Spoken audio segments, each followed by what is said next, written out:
UP में block प्रमुख चुनाव के नतीजे आ गए हैं। बीजेपी ने 635 सीटों पर जीत दर्ज की। बम्पर जीत के बाद सीएम योगी ने जीतने वाले प्रत्याशियों को जीत की बधाई दी। सीएम योगी ने प्रेस कॉन्फ्रेंस कर इसे बीजेपी की नीतियों की जीत बताया।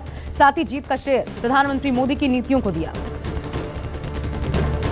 यूपी के उन्नाव में भी चुनाव मतदान के दौरान जबरदस्त हिंसा हुई।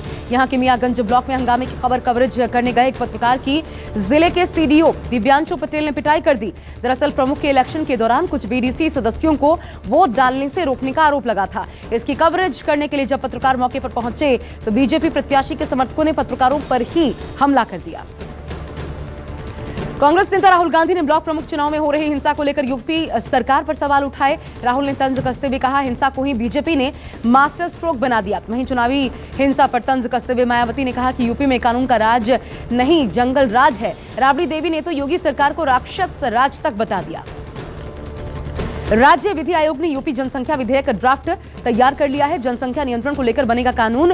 2 से ज्यादा बच्चों वालों की सुविधा में कटौती होगी। कल से नई जनसंख्या नीति लागू होगी। बता दें कि जल्द ही आयोग इसे अंतिम रूप देने के बाद राज्य सरकार को सौंप देगा। इस ड्राफ्ट में यूपी में जनसंख्या नियंत्रण के लिए कानूनी उपायों के रास्ते सुझाए गए हैं। यूपी की जनसंख्या नीति के मसौदे पर योगी सरकार के मंत्री मोहसिन रजा ने बड़ा बयान दिया। कहा, हम किसी धर्म और संप्रदाय को टारगेट नहीं कर रहे बल्कि देश को आगे ले जाना चाहते हैं। उन्होंने कहा कि कानून को लेकर जनता से राय ले रही है सरकार। जनता से राय लेने के बाद ही कानून बनाया जाएगा। केंद्र कृषि कानूनों के खिलाफ किसानों की नाराजगी हरियाणा के यमुनानगर में देखने को मिली। बीजेपी के जरिए प्रस्तावित बैठक के विरोध में किसानों ने जमकर हंगामा किया। किसानों ने अलग अलग चौराहों पर मोर्चाबंदी करके बीजेपी सरकार के खिलाफ नारेबाजी की। गुस्साए किसानों ने ट्रैक्टर से बैरिकेड तोड़ दिए। कई किसान बैरिकेड के ऊपर चढ़कर पुलिस से बहसबाजी करने लगे। इस दौरान किसानों और पुलिस के बीच धक्का मुक्की भी हुई। आज देश में फिर से पेट्रोल और डीजल की कीमतों में इजाफा हुआ। पेट्रोल प्रति लीटर 35 पैसे जबकि डीजल 26 पैसे प्रति लीटर महंगा हो गया। दिल्ली में पेट्रोल के दाम 100 रुपए 91 पैसे प्रति लीटर पर पहुंच चुके हैं। डीजल 89 रुपए 88 पैसे प्रति लीटर। 4 मई से पेट्रोल के दाम 39 बार बढ़ाए गए हैं। इस दौरान पेट्रोल 10 रुपए 51 पैसे प्रति लीटर और डीजल 9 रुपए 6 पैसे महंगा हुआ। अमूल दूध के बाद मदर डेयरी ने भी अपने दाम बढ़ा दिए हैं। मदर डेयरी का दूध 2 रुपए महंगा हो गया है। दूध पर बढ़ी हुई कीमतें कल से लागू हो जाएंगी। मदर डेयरी के दिल्ली एनसीआर में बढ़े दूध के दामों के साथ ही टोंड दूध की कीमत 47 रुपए, फुल क्रीम की कीमत 55 से अब 57 रुपए प्रति लीटर हो गई है। कांग्रेस ने महंगाई के खिलाफ देश भर में कई जगह विरोध प्रदर्शन किया। जयपुर में कांग्रेस ने महंगाई के खिलाफ मोर्चा खोला। इस दौरान प्रदर्शनकारियों ने बैलगाड़ियों और ऊंट गाड़ियों पर सवार होकर महंगाई के खिलाफ विरोध जताया। मुंबई में भी प्रदर्शन किया गया। इसके अलावा टीएमसी कार्यकर्ताओं ने कोलकाता में जमकर प्रदर्शन किया।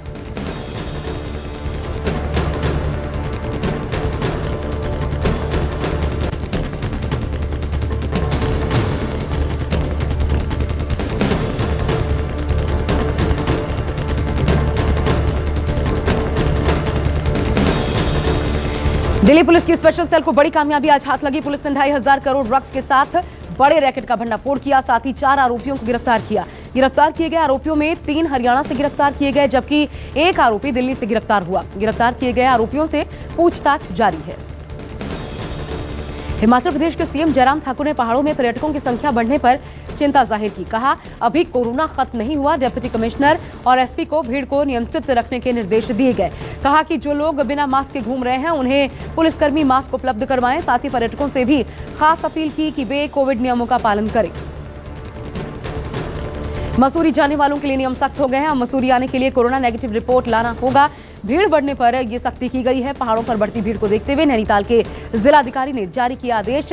नैनीताल आने के लिए ऑनलाइन रजिस्ट्रेशन के साथ ही कोविड नेगेटिव रिपोर्ट लाना जरूरी है। हरियाणा सरकार का बड़ा फैसला, 16 जुलाई से खुलेंगे स्कूल। पहले 9 से 12वीं तक की कक्षाएं शुरू होंगी। स्कूल जाने के लिए अभिभावकों की अनुमति जरूरी होगी। गुजरात में भी 15 जुलाई से खुलेंगे 12वीं के स्कूल और कॉलेज। एक बार में सिर्फ 50% छात्रहीन छात्र कैंपस में जा पाएंगे। बिहार और उत्तराखंड में 12 जुलाई से शुरू होंगी क्लासेस।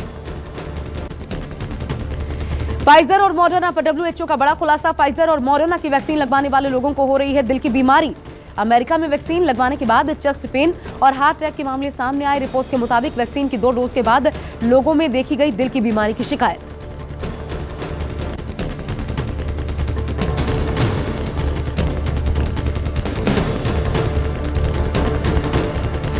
हिमाचल में लगातार हो रही बारिश लाहौल स्पीति जिले के नेशनल हाईवे 3 पर तेलिंग नाले का जलस्तर बढ़ गया। नाले में पानी बढ़ने की वजह से आवाजाही में दिक्कतें आनी शुरू हो गई।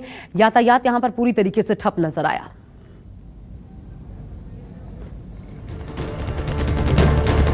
जम्मू कश्मीर के अनंतनाग में सुरक्षा बलों की बड़ी कार्रवाई। रानीपोरा एनकाउंटर में सुरक्षा बलों ने 2 आतंकियों को मार गिराया। फिलहाल ऑपरेशन अब भी जारी है। आपको बता दें कि सुरक्षा बलों को रानीपोरा इलाके में आतंकियों की खबर मिली थी, जिसके बाद मोर्चा संभाला गया।